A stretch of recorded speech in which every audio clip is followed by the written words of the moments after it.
It's our privilege now to warmly invite to address you all, our distinguished chief guest this evening, the Prime Minister of the Democratic Socialist Republic of Sri Lanka, Honorable Dr. Harini Amarasuriya. Sri Lanka remains deeply committed to supporting the Palestinian people through both symbolic gestures and concrete action. In August 2024, an additional US dollars 590,000 was contributed to the fund. Earlier, in January 2024, Sri Lanka handed over a consignment of Ceylon tea to Palestine as a token of solidarity.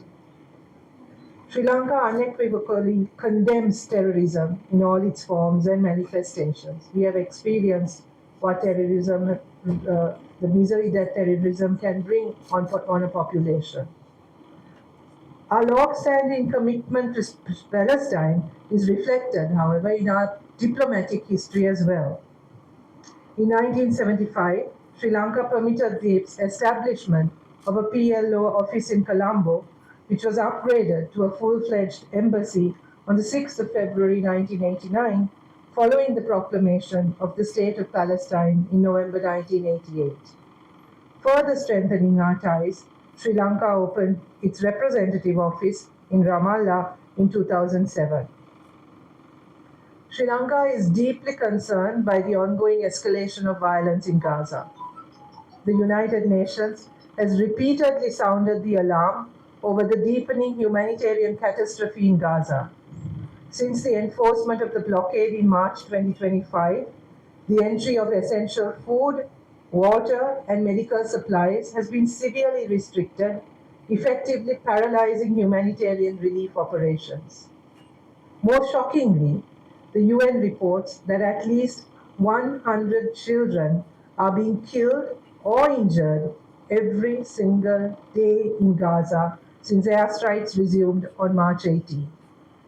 This level of violence against civilians, credible evidence of grave violations occur. Silence is complicity. It is our urgent duty to move beyond expressions of concern and take decisive action, ensuring accountability, protecting innocent lives, and securing justice for the Palestinian people. Anything less would be a failure of our shared humanity.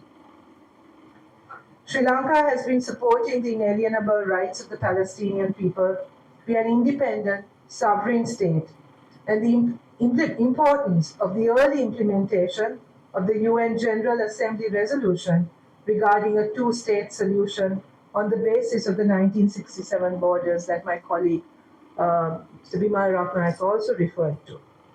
Two states living side by side in harmony with one another within secure borders is key to achieving long-term security, peace, and prosperity.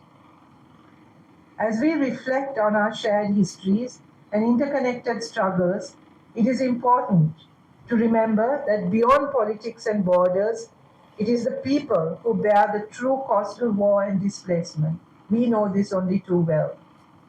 Sri Lanka, too, is a nation that has endured the trauma of conflict. Nearly 3 decades of war, during which thousands of civilian lives were lost, families were torn apart, and generations grew up amidst fear and uncertainty. We know, perhaps more than many, what it means to long for peace, for justice, and for healing. On this day, we call on the international community and all parties concerned to make renewed efforts to achieve a lasting solution. We reiterate our calls for an immediate cessation of violence. We call for the free movement of essential items and humanitarian aid, including food, fuel, medicine, electricity, and water supply to Gaza. In this spirit, I wish to end with a few lines by the great Palestinian poet Mahmoud Darwish. I hope I pronounced that correctly.